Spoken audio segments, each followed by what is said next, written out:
5월 4일 목요일, 오늘 10% 이상 급등한 종목과 그 이유에 대해서 알아보겠습니다. 오늘 장은 오후 3시 40분 키움증권 기준으로 코스피 지수는 0.02% 하락한 2500.94포인트로 마감했습니다. 외국인은 매수, 기관은 매도로 임한 가운데 개인은 매수로 대응했네요. 한편 코스닥 지수는 0.22% 상승한 845.06포인트로 마감했습니다. 외국인과 기관은 매도로 임한 가운데 개인은 매수로 대응했습니다. 그럼 본격적으로 오늘의 급등 종목들을 살펴볼게요. 오늘 10% 이상 급등한 종목은 총 31종목으로 코스피에서는 11종목, 코스닥에서는 20종목이 나왔습니다. 이 중 상한가 종목은 성문전자, 삼형, 삼화전자, 이화산업, 인성정보, 성호전자, 메디프론, GNC에너지, 에코바이오, 라이콤 10종목이고요. 오늘 하한가 종목은 상장 폐지 전 정리매매에 들어간 MPC 플러스를 제외하면 없었습니다. 총 31개의 급등 종목들을 한데 모아서 섹터별로 묶어보니 4개 테마로 나눠볼 수 있었어요. 그 외 나머지는 개별 이슈로 오른 종목들인데요. 먼저 1번 알츠하이머 섹터입니다.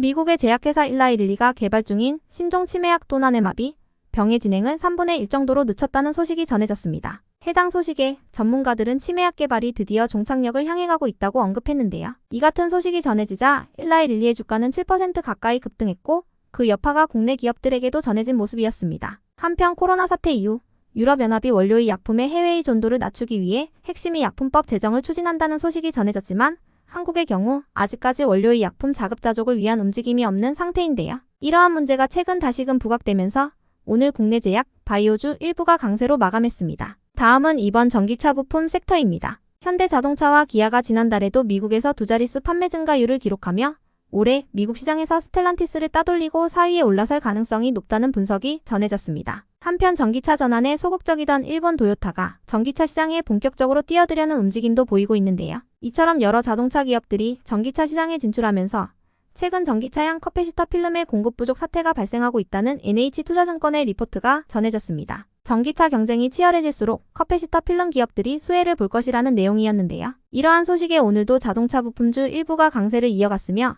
특히 커패시터 필름을 다루는 기업들 대다수가 상한가로 마감했습니다. 케일럼은 최근 전기차 충전 시장에 뛰어들 것이라는 소식이 호재로 지속된 모습이었네요. 다음은 3번 바이오가스 섹터입니다. 저번 주 정부가 가축분유와 음식물 쓰레기 등 유기성 폐자원의 재활용을 촉진하기 위해 지방자치단체와 민간 사업자들에게 바이오가스 생산 목표를 할당할 것이라 전했습니다. 생산 목표를 달성하지 못한 사업자에게는 과징금이 부과될 것이라고 전했었는데요. 해당 소식에 바이오가스 발전 사업을 영위 중인 GNC에너지와 바이오가스 기반 신재생 에너지 사업을 추진 중인 에코바이오가 상한가로 마감한 바 있습니다. 이어서 오늘은 인제군이 통합 바이오가스 에너지화 시설 사업 추진을 위해 환경부 그리고 현대건설과 양해각서를 체결했다고 전했는데요. 이러한 소식에 오늘도 지난주에 이어서 바이오가스 관련주들이 상한가로 마감했네요. 다음은 4번 마이크로 LED 섹터입니다. 소자 하나의 크기를 100마이크로미터로 줄인 마이크로 LED는 차세대 디스플레이 소재로 특히 주목받고 있는데요. TV와 광고판은 물론 VR이나 AR처럼 작은 영역의 고해상도의 영상이 필요한 분야에서도 활용도가 클 것으로 기대되고 있습니다. 그럼에도 마이크로 LED가 상용화에 어려움을 겪었던 이유는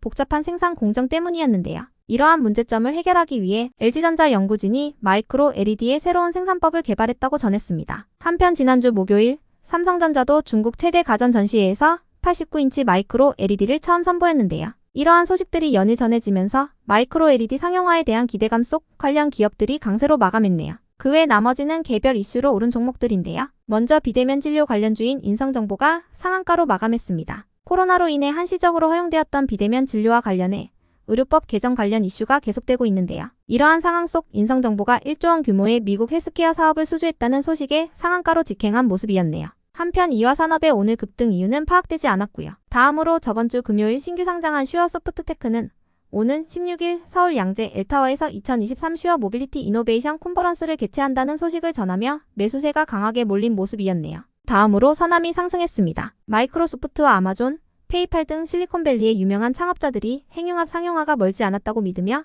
미국의 핵융합 스타트업인 헬리온 에너지에 투자한 것으로 전해졌는데요. 일명 인공태양호로 불리는 핵융합 발전은 핵폐기물이나 탄소 배출이 없으면서도 에너지 효율이 높은 것으로 알려져 있습니다. 이러한 소식에 관련 시스템 구축을 준비 중인 서남이 시장에서 관련주로 부각받았네요. 다음으로 화인베스틸은 HD 현대중공업과 현대사무중공업의 연이은 수주 소식에 협력업체사로 수혜 기대감을 입은 모습이었고요. 다음으로 옵티코어가 상승했습니다. 최근 새 먹거리를 찾던 통신사들이 B2B 고객을 대상으로 5G 특화망 시장에서 사업 기회를 노리고 있다는 소식이 전해졌기 때문인데요. 사실은 정부의 방침에 따라 통신 3사는 5G 특화망 통신사업자가 될 수가 없습니다. 하지만 이러한 방침을 우회하여 다른 기업들의 통신망 최적화를 돕는 솔루션 비즈니스를 하는 것은 가능한데요. 이러한 소식에 5G 관련 사업을 하는 옵티코어가 관련주로 주목받은 모습이었네요. 한편 SC엔지니어링의 오늘 급등 이유는 파악되지 않았습니다. 여기까지 오늘 10% 이상 급등한 종목들을 알아보았습니다. 한 주 고생 많으셨고 내일은 어린이날이라 휴장입니다. 주말 잘 보내시고 다음 주도 성투하세요.